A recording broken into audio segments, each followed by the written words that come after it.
technical difficult starts, but I hope we are live, and without it, maybe you cannot start a webinar. So thank you very much for being here today. It's a pleasure to be your host. And the agenda for today is that we will first start with our dear partner Progaia IT Solutions and Mario de Yeher. I hope I'm pronouncing it correctly. Who will share with you a little bit about an IT landscape or how to create a future-proof IT landscape and the importance of it. And after that, I will also follow up with a presentation of my own. And so what I will do is I will try to give you a presentation about Alumio, a little bit about us, but also to show you a live demo of the platform. And I would also like to express a special gratitude towards the team who has arranged this event. So both the internal Alumio team, but also, of course, the external team of our dear partner Progaia. And as a final remark before we begin, I would also like to ask and encourage the audience to participate and ask questions in the chat. And what we will do is, I think during the last five or 10 minutes, we will take a segment to address the questions. So without further ado, again, it's a pleasure to host, and I would like to give the word over to Mario from Progaia. Thank you very much. Thank you, Igor, for your introduction. And I'd like to welcome you all to this webinar about future-proof integrations. Small introduction on my side. My name is Mario de Jager. I'm active in the IT industry for more than 40 years now. Time flies when you're having fun. I'm also the founder of Progaia IT Solutions 25 years ago. In the first 10 years of our existence, we contracted software developers. 15 years ago, we took our first steps in the field of integration. And this webinar will cover three main issues. First of all, we're going to talk about how to create a future-proof architecture. The second part will cover the 5 steps to do a successful integration project. And the last part is Igor's part, where he will give more insight in the Alumio technology and do a live demo as well. So, again, this is the agenda that I just mentioned. The first question I would ask, is there a need for integration? Does my current or your current application landscape require integrations? What if my landscape grows and becomes more complex? Will it still do the job for us? Well, let's assume this is your application landscape. It's relatively small. It consists of 4 applications. And what we typically see in those environments is that there are one-to-one connections. Most of them probably built by the supplier being the application vendor, for instance. And in this particular case, you only see a solution where information is exported from the invoice details from the ERP systems and imported to the financial system. Also, typically for this type of interface is that the happy flow is built. Pretty straightforward, no error handling, notifications. Everything is built as if nothing could actually go wrong. But what if your application landscape changes? It becomes bigger, it becomes more complex, and it looks like this. As the landscape grows, complexity grows. And then the question arises whether we can still maintain our first approach of one-on-one integrations. Let's, for the sake of argument, say that we use a Microsoft ERP system. The CRM system happens to be Salesforce running in the cloud. The HRM system is called iPaaS, which is a Dutch well-known vendor of HRM systems. And the financial system is, for instance, called Exact, which is also a very well-known financial system in the Netherlands. Each interface is custom built, and it uses a variety of technologies. Some of the applications are cloud-based, some run on-premise, and you can see the complexity growing. The data is stored in several places, and the technology differs and changes in each interface. And the question is valid: can this architecture stand the test of time? If we make it even more complex, and when we came up with this slide, the idea was to consciously exaggerate. During my customer visits, before Corona, by the way, I was shown images with a multitude of applications and interfaces. There are 9 applications in this picture, all connected to each other. And if one of the flows changes, 9 interfaces have to be checked for possible consequences. And again, I'd like to remind you, they may all be built with different technologies, different parties involved, and it's very time consuming to develop them. And there's no flexibility, no possibility, no easy way to change those things. Can an integration platform help solving this problem? The obvious answer from our side would be yes, because that's our main business. To start with it removes the integration from the application domain, usually built by application vendors. In other words, it's no longer part of an application. Why that is important? If you have 10 applications interfacing with each other using 10 connections, each interface is coded in a programming language of choice. Over time, these choices change. Each new version of the application also requires the interface to be updated. And it makes you as a customer dependent of multiple vendors with every change. An integration platform helps standardize your integrations, reduces complexity, and it enables one-to-many connections, replaces many technologies by one toolset, and it connects you to data sources regardless of their location, and therefore introducing more flexibility. In one of the previous slides, I mentioned that if one of the flows changes, all other interfaces had to be checked for possible consequences. The reason being that every application has its own data scheme, and we recommend to introduce a common data model, a CDM, to solve this problem. You might ask, what is a common data model? It's a centralized place where we store metadata about the individual data schemes. Example, the CRM system contains 3 fields to store a name, the first name, the middle name, and the last name, and the ERP system only contains 2 fields, first and last name. The logical thing to do here in a one-to-one connection is to map the first name from the CRM into the first name of the ERP system and put the middle name and the last name in the last name field of the ERP system. Apologize, from CRM to ERP, of course. This is hard-coded in the interface, and we can assume that the CRM system has multiple connections to different applications. And if, for instance, the CRM gets an update with changes in the data scheme, all interfaces have to be checked to secure that the mapping is still valid. It's cumbersome and it's sensitive to errors.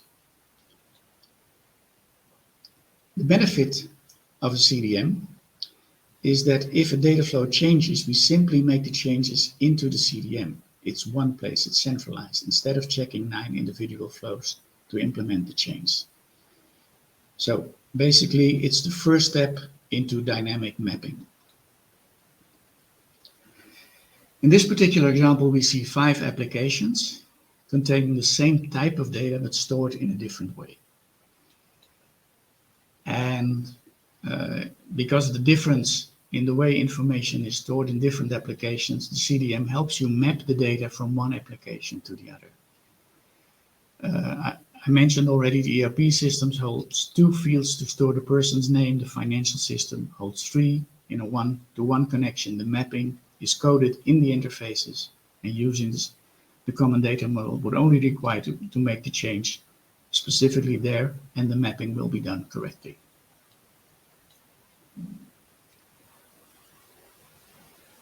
Use cases for integration in general. Let's start with master data. In the ideal world, you would enter master data once. We call them the golden record, a single version of the truth. But once entered and validated, it can be replicated throughout the IT landscape automatically without human interaction. Another use case is adding your e-commerce orders to your back office systems.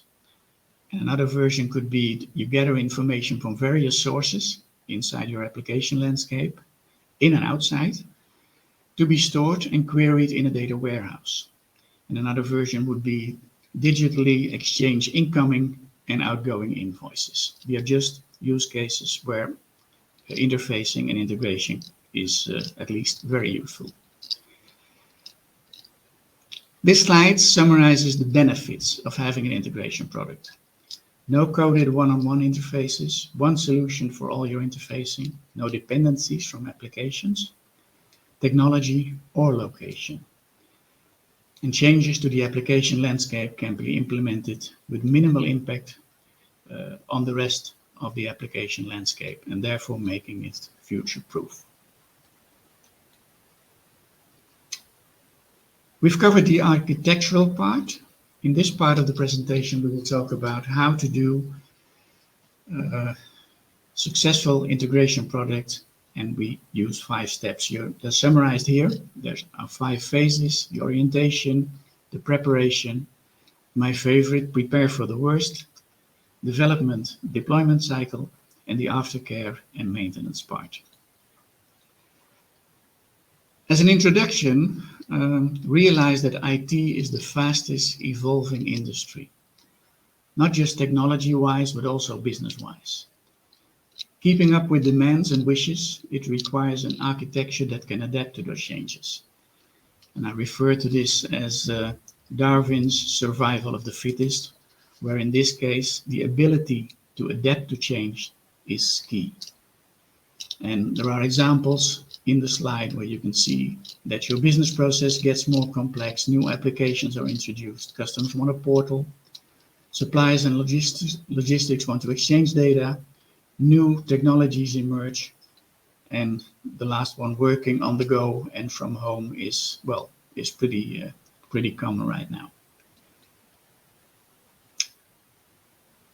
In the orientation phase, it's a high-level approach in finding out what you want to achieve. Define your needs, the business case, the short-term, long-term goals. Do you want the development to be done in-house, or do you want to be unburdened and outsource this to your partner? What are the investments, business-wise as well as financially? What will be my return on investment? I need a technical solution. Which one am I going to choose? And who's going to assist me to implement that solution? These are all valid questions that you could ask in the orientation or information phase. Examples. Suppose you run a traditional retail business, selling products from stores, and want to expand your business to meet the challenges of today's 24/7 economy. You need a web shop. Questions like, where does my data reside? Is it easy accessible when I need it? Do you want your web shop users to directly make changes to your back office systems? Is there security risk associated with that? Would it be smart to periodically update the web shop database with current product data, inventory and pricing information? All valid questions that have to be answered, and preferably before the project starts. After having done step 1, we proceed to step 2, obviously, the preparation phase, where we try to answer all possible questions concerning the project, and we go into more detail here. And this is just a random selection of the questions that arise. There are many, many more, but I will address those kind of later. And in this phase, you will probably not have all the questions ready up front. Being prepared means defining your business case, the stakeholders. What are your milestones, your goals? Things about the happy flow is defining your project on a functional level. What are the interfaces supposed to do? We need to allocate the necessary resources. We're going to develop, test, and deploy the interface. You have to inventorize which systems are involved. Availability of people, third-party people, internal people. What if things go wrong? All, again, valid questions. To help us out, And this is something we learned over the last 15 years doing integrations. We started being very enthusiastic and acted and reacted on every wish or change that the customer came up with. And a big lesson learned here is that preparation is key. And I've highlighted mappings in the sheet as an example. Once you're doing the integration and the customer comes to you and tells you, well, we need the extra field in the mapping. This particular field also has to go to the ERP system. Basically, that wouldn't cause a problem. It's done in minutes, maybe 10 or 15 minutes. But when it occurs 15 times per interface, multiplied by the number of interfaces, then it gets a burden. It gets a hassle. It's going to be error prone. It's not fun. You need to know, for instance, the mappings up front if possible. There are a lot of questions that can be asked, and over the 15 years we came up with something we call the integration checklist. And well, we talk to customers about the things we think they should be help us answer those questions. And it covers basically all possible questions that could arise in an integration project. If you start an integration project, you might think of the quick wins. They can be implemented by, for instance, replacing manual steps by automated ones. Some examples are given here. Taking that approach may help you to get more buy-in from your management. And the examples, like an e-commerce order that is entered in a web shop, is adding it to your ERP, creating an invoice in your financial system, updating the stock in your warehouse, and maybe inform your logistic partner. These are all steps that can be done without human interaction. My favorite part, hope for the best and prepare for the worst. And the subtitle reads, the happy flow doesn't always make you happy. Part of preparing for successful implementation is thinking about exceptions. I mentioned previously that the happy flow doesn't always make you happy. And there's a saying, hope for the best and prepare for the worst. For 1% of the exceptions, you have to deliver 100% solution. Things like error handling, technical errors, functional errors, notifications are needed in a good integration project. And again, there are questions in the slide that well, direct you to that. What if you replace your financial or your ERP application? What if a message cannot be delivered?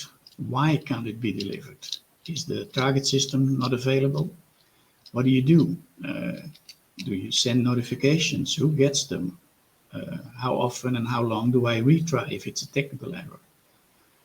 Can I be able to resend the message? So these are all exceptions that can occur that you have to find and come up with a solution. There are some add-ons, additional solutions to make your life easier, and we summarize them here. You can implement the common data model. You can introduce logging, monitoring, being able to resend failed messages, send out notifications to people in the organization, the first line support, but they have to be clear and understandable. It doesn't have to be a stack trace or some Java code. They have to be understandable and readable messages, so they can check what's wrong and why that this message didn't came through. Give them a dashboard with real-time status of the data flow, telling them if the connection is still alive. Are there any failed messages? Can you look into the detail of the message? Maybe you need to archive them for analysis later in audits. And well, these are things we think are mandatory to create a robust and reliable environment. Create a safety net for the business to become less dependent of IT department or the supplier. by providing your first-line support department tools to become more self-sufficient in solving issues. And the examples I gave them in the previous slides. Development, deployment cycle. You worked your way through the previous steps, and our part here, or what we want to convey here, is that get training, learn and take advantage of experienced developers, learn from best practices, benefit from extra tooling and components. The cookbook is in there, concept architecture is here, things like error handling, notifications, logging, common data model. These are all things that could help you start the project more prepared. Early on in the process, you've decided to do in-house development or let your implementation partner deliver the project. Depending on the outcome, you train your IT staff to master the Alumio toolset. Let your implementation partner guide you through the project, eventually becoming self-sufficient. It's a hybrid approach, and we've had customers where we had to unburden them completely, and all of a sudden, people in the organization started showing interest in what we were doing. They talked to our developers, and eventually they took over. It wasn't a hostile took over, of course, but they took over the work, and now they're self-sufficient.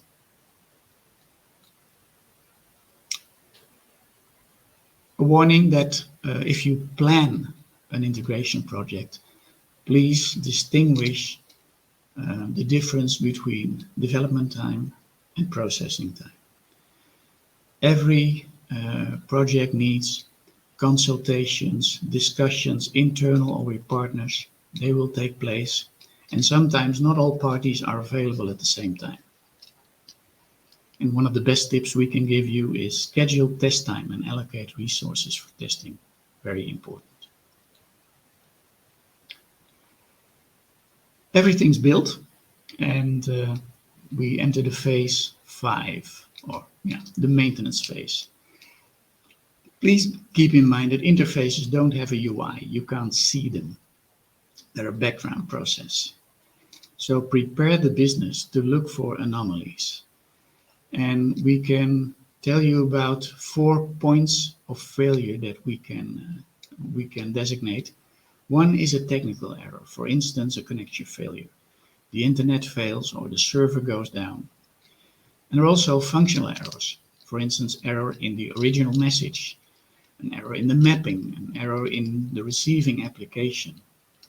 That can be a reference to a customer or item that doesn't exist yet in the receiving application. 90% in our experience of the errors are caused outside the interface process itself. So you probably have to solve them somewhere else, but since the integration platform is in the middle of everything, that platform will eventually generate errors or generate error messages, so to speak, but you have to look and solve them in probably other places.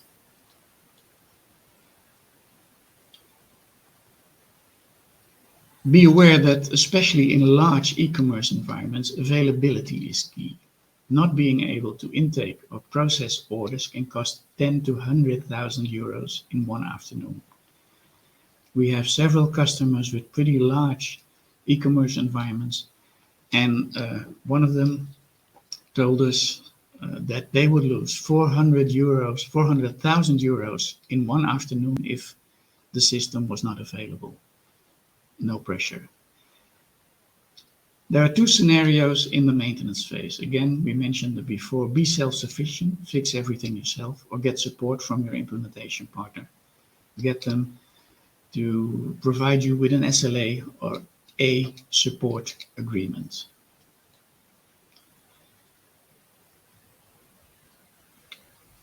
Make sure you have the knowledge and the experience, whether it be inside your organization or outside. And that's something we would like to leave you with. And it concludes our contribution to this webinar, and we talked on summarizing it, how to create a future-proof architecture, talk you through the 5 steps to do a successful integration project. And we realize your time is precious, and we appreciate your freeing up that time to attend this webinar. And as a token of our appreciation, we have a little gift for you, being the integration checklist. And you will receive a copy. We will send it to you by email, and it will definitely help you not to forget to ask the right questions. Time for a tour through the Alumio platform, and I will turn over the floor again to Igor. Thank you again for attending this webinar. Thank you. Thank you very much, Mario. It was certainly very interesting. And what I will do is I will share my screen. So just 1 second to avoid any more hitch-ups. And so before I begin, and thanks again, Mario. Before I begin, I want to say that I really do appreciate your global perspective on this. It's not supposed to play. And I will also download the checklist. I think certainly it can be very beneficial. And so I think what I'd like to do is to tie a bridge between the amazing theory which Mario is providing us and also the practical approach of Alumio. I'd like to tell you a story of Alumio and then also tell you why the product was developed in the first place. And just a little bit words about us. So we are a Dutch company. I'm myself in Groningen in a very, very lively student city up north. But the most important thing to know is that the team and the people working at Alumio, we do come from a 20 years of e-commerce and integration experience. And the story that, 15 of these 20 years, the way we have been working with our customers and the projects we were tackling, essentially people were going to us and they were asking us that, is it possible to connect this ERP with this e-commerce platform? And of course, the answer is yes. And we would take these projects on, we would develop a custom logic all by developers and custom code. And that is fine. But what always ended up happening is that as our customers, they wanted to scale and grow, their landscape also were becoming increasingly more complex. And when you're working with a complex landscape, like this picture is an abstraction, of course, it's inevitable that you will have this spider web, or I think internally we call it the spaghetti nightmare. But this is a harsh reality for many of the businesses today. And so because of this, you also see that it's a tendency. I believe it is a trend very soon, but at the moment it is a tendency towards digitalization in general. And the reason why Alumio, the integration platform Alumio, was created, it was to simplify. It was to make things substantially more easier. It was to centralize. And the purpose of Alumio and the main why is to be the main point of contact and the single integration base where all of your connections are running through. And also, I would like to say that it's quite interesting. The way the product was developed, Alumio does not focus on any specific system or any specific services. The core idea is that if there is an API, if you have a database, even if you're running a legacy ERP system, yes, it is possible to connect to Alumio. It's even possible, it's even possible to use a webhook to push data into the platform. And once the data is there, you're free to distribute it however you need it within your IT landscape. And so with this background, the demo, which I promised to show you at the beginning, what I want to show you is, for the demo purposes, we will be connecting Shopware together with SAP. And in this case, Alumio will be in the middle. Middleware is it's a bit informal word for an integration platform because it's indeed in the middle. We will create an order integration. Of course, there's much more you can do than an order integration. And these data entities, these are just some of the examples. But to jump straight into the use case, Alumio is a web-based platform. And so I will also then switch to, sorry for the screens here. This is Alumio. Alumio is web-based. It's running on Amazon. And this is the actual product. This is, of course, my test environment, which we created for the webinar. And there's a lot to do here. But you do always start off with the dashboard. You can see all of your tasks. That some are processed, some it does happen, but of course we make it an example that some tasks can be failed. But the main thing to know, the concept is that in order for you to synchronize orders as we are doing, or any other data entity, you need to be creating certain routes inside of the system. And again, I'd like to remind you that because Alumio is always in the middle, there is always an incoming configuration. So this is the data we're pulling in. And in this case, we will be pulling in our order information from Shopware. And again, so once this is an Alumio, we need to push it out. So it's an outgoing configuration. And in this case, we will be pushing this over to SAP. SAP will then be creating an order. And so practically, the way this works in Alumio, you always need to give it a name. So orders from, you can see in my, you can see that I've been giving a lot of examples. So order from Shopwares into SAP, and I will also name it webinar, just so that it's easier for me to find. Of course, it's also possible to give this a description so that it's easier to find. And as you can see here, if there might be certain data entities that you need a real-time synchronization, a real-time sync. It is quite interesting. My technical team has briefed me that real-time isn't used so much. It's a design choice, but the reason why you don't want to do it, even if can be very tempting, you might end up, well, there's a risk that you might end up flooding the system that you're sending this to. So in this case, I will just leave things as it is to keep things very easy. I will click save. And then what happens is that once I have created my routes, whenever there is an update in Shopper, let's say that there is a new order coming in, then by automation, Alumio will start to trigger this. Now, what I'm doing is I'm just manually starting this because this is how I have configured it here today.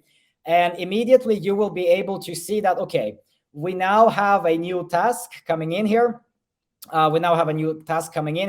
However, it is still not finished. And the reason why this still isn't finished is that, yes, we have the incoming, so we pull this in, but the entire route must also get triggered. And in practice, this is actually how it can look like. So there are multiple routes for multiple data objects. I will run this one because this is the route I have created. And so again, this is, of course, live. This is all automation. But also then you can see that, okay, now we actually have a successful order transfer between Shopper and SAP. So if you click on this, you can also see the actual data in question. We can see this is of course placeholder, but you can see the customer information. You can see the order lines. Looks like it's a powerful graphics card, which was bought here.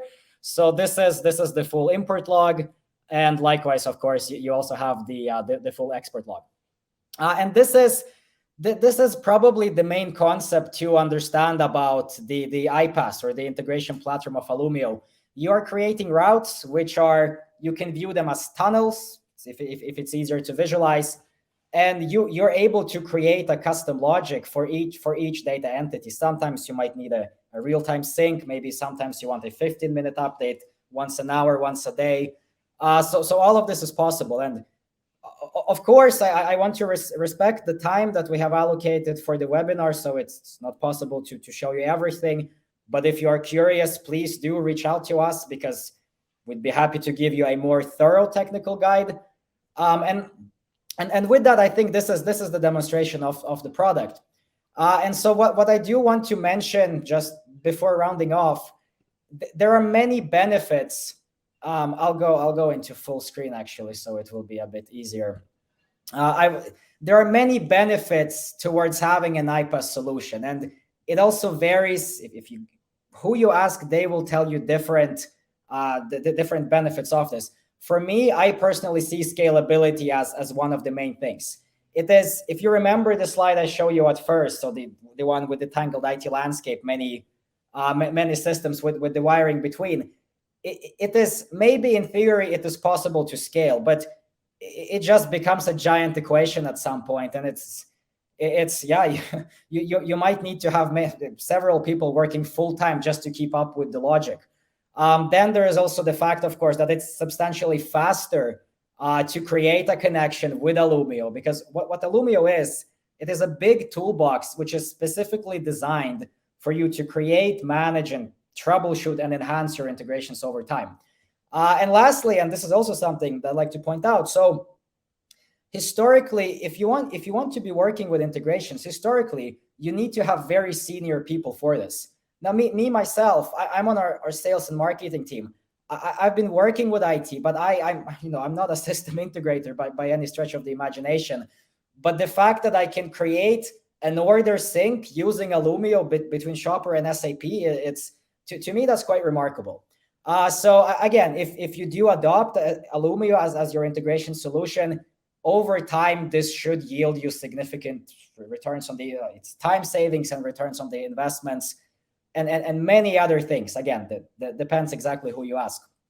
But I think with this, I hope that this story has been short and sweet on our end, and this is the end of my presentation. So what we will do now is I think it's time for me to stop sharing my screen, and we will go back to take the questions from the audience. And also, Mario, welcome back.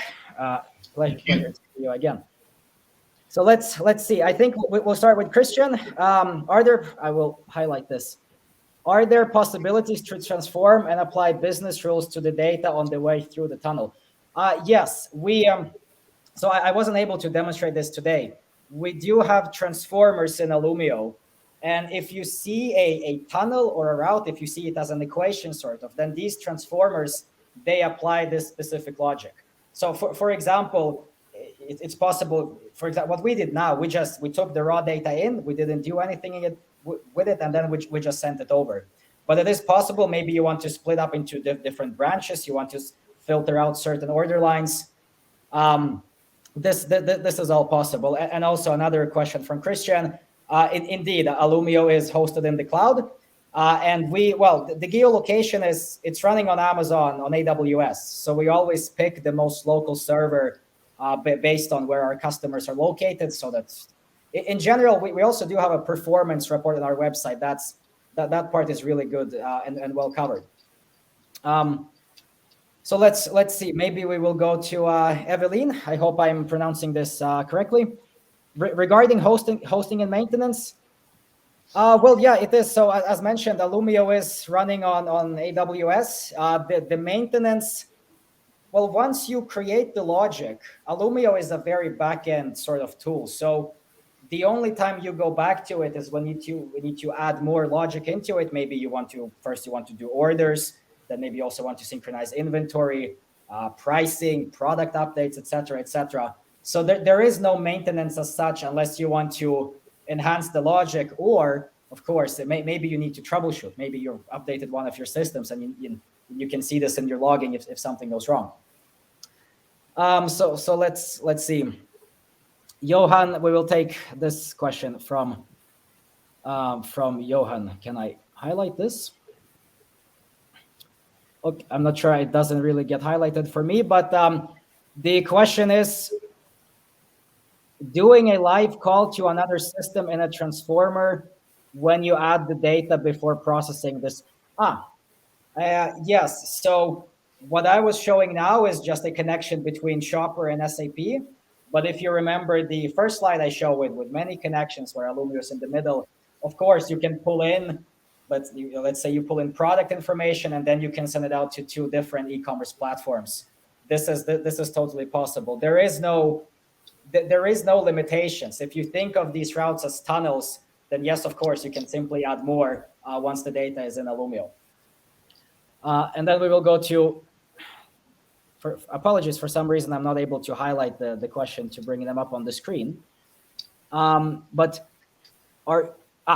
you, hosts, or thank you, people behind the webinar. Marianne, I have a legacy ERP application. Is it possible to make an interface with an e-commerce platform? Yes. So as I mentioned, if you do have an API, that would be the easiest case, because API or an REST API is usually preferred. But the most important thing is that we need to identify how are we able to connect. So it's a legacy ERP questions. We do need to ask you, is it an on-premise system? If it is, we'll be using a VPN tunnel. Are you running on an SQL database? Are you sending XML files? So it is possible, but of course we need to know more information. And I would also like to say, there are very few cases where we haven't been able to connect. I need, actually, I can't really recall one. So if we understand your system and you work with us, we do need the support of your IT team to, for example, establish the VPN tunnel. Then yes, this would be possible. Can I comment on this question as well, Igor? Of course, of course. Well, it all depends what you define as a legacy system. Since I'm a bit older than you, if I go back to the 60s, if the legacy system happens to be running on a Minsk 01 computer from Russia, it's probably a no-go. If it's a 360 /20 IBM computer with punch cards, I don't know if people are in the audience that remember those. That's also a no-go. But if it is a, let's say, a reasonably old legacy system, there are always ways to connect to them. The most simple thing is you export data from the system and you create an FTP connection or a secure FTP connection to send that particular file to the other system. There are also JDBC, ODBC drivers, and you mentioned also a legacy, a direct database connection. Probably not our preferred way to do it, because you talk directly to the database and you may get into conflict with the application vendor that's going to say, well, if someone is messing with data, we will not support you anymore. But there are better ways than doing it directly on the database.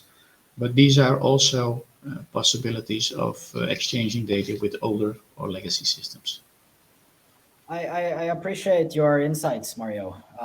Indeed, I I wouldn't call myself a legacy person. So you certainly have much more experience here. But yes. So thank you for that, Christian. I see your question.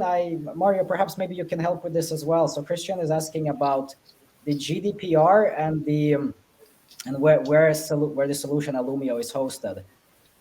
We could. Christian, we could send you a bit about GDPR information over email if you could type your email address, but I also do believe we already have it. I'm not able to do it on the fly. Apologies, but I of course we will get back. This will also be yeah. So Christian, this information will always be there. I don't want to risk saying something wrong because it can be quite. I want to be thorough to give you a proper answer. And Maria, thank you for the question. It is indeed possible to connect to on-premise systems. So this is I was speaking about the VPN tunnel because Alumio is in the cloud, and if it's an on-premise, we need to establish this before we're able to connect. And so in practice and in theory, it's not an issue, but we do need the support of your IT team because it's a 2 to 3 mutual back and forth process.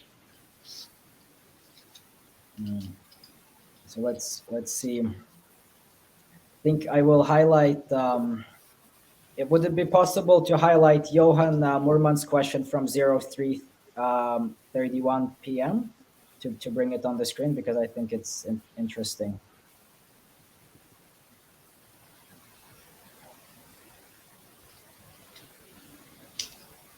Yeah. So I assume you mean if it's possible to combine this with a transformer. So using the storage and map data on a unique property that is the same for both systems.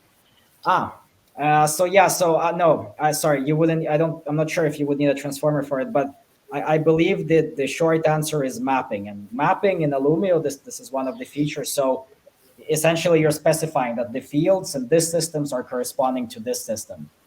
And storages, well, there are also storages in Alumio. So it is possible to do this, although I'll be honest, I'm not sure if I'm interpreting the question correctly.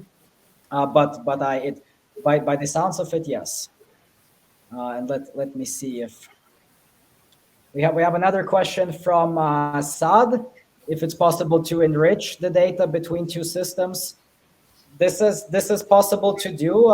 Usually, from Alumio's side at least, The most common use case is that you do have an e-commerce platform, you also have a PIM system, and you have an ERP system. And so what you're doing is you're sending product data, use product master data using Alumio to a PIM system, enriching it there, and either first sending it back to the ERP or directly sending it to e-commerce.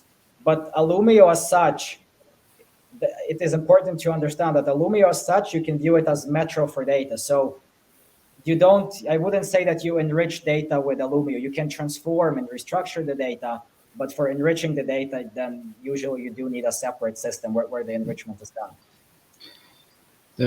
Can I give you a use case as well?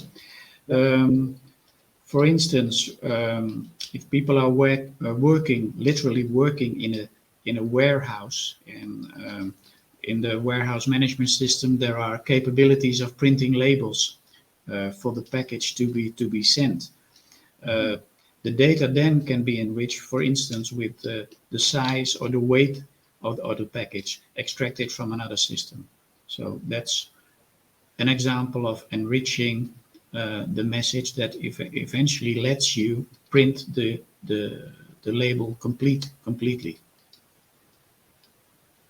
And that's interesting, Mario. So, and what would the flow be? If you can help me understand this a bit more.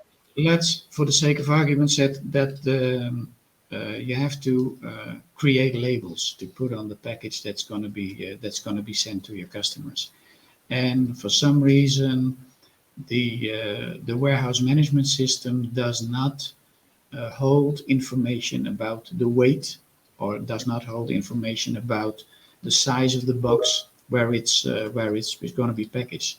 If that information is elsewhere, you can extract it from there and add that to the label, or even put it in the process yourself. But that's and I agree, Alumio does send and processes information, but it has to be derived from some other system. Yeah, okay, I understand. Yeah, so it is possible, and I know some of the users of Alumio, they do it. You're so essentially you're pulling in information from two sources, two different types of information. Once it's in Alumio, you're combining, and so this combining you can view as the enrichment, and then this data which is combined, you're sending over to the e-commerce platform for, and yeah, so that is also that is also possible indeed. So thank you for that. We also have a question if EDI is supported, and so electronic data interchange, and yes, but we do always try to ask a little bit more, what is this? Because EDI, a lot of people use it as an umbrella. Sorry, I'm translating directly from a Swedish expression. So as an umbrella term, where EDI people just cover things which are not really EDI. It is there is a message broker in Alumio, so it is supported, but we do need to understand what exact format a little bit better. So the answer, well, for now is yes, but please engage us a little bit more so that we're able to give you more precise information. And then I think we have a question from Saad again. So, does Alumio offer additional training for new users? Yes, this is something which is led by our product expert, and the way these sessions go is that we work on a specific use case. So if you want to be connecting your, let's just say, ERP system to a PIM and an e-commerce platform, prior to these sessions, we ask you to send us some information about this, so that also the credentials to the system, so that we're able to check the connections prior. And then the onboarding trainings, they are there as you're working live on the specific use case. So the idea is you learn by doing, and you also do something that you actually need. So usually this is most of the customers find this very beneficial.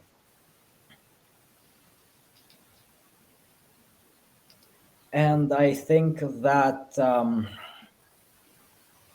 we have covered all the questions. And again, Christian, apologies, I'm not able to answer on the fly, but I will certainly send you over information. And so I think for now this has been all the questions. We did this webinar in around 45 minutes, which I think is great. So I think once again I would like to thank everyone for attending. Special thanks to Mario and Progaia team. Also, of course, the team who arranged it, and all of you attendees here today. So I would also like to say that we will be sending over. This is being recorded, so we will be sending over the recordings by email. Hope it's already tomorrow or the day after, or maybe even today. But yes, so thanks a lot, everyone, and it's been a pleasure to be your host. And please reach out to us if you have any more questions. And I wish you a wonderful day and week. Thank you very much. Thank you also from our side, and thanks to Alumio to co-host this session and help us organize it. Thank you. Thank you. Take care, everyone. Bye bye.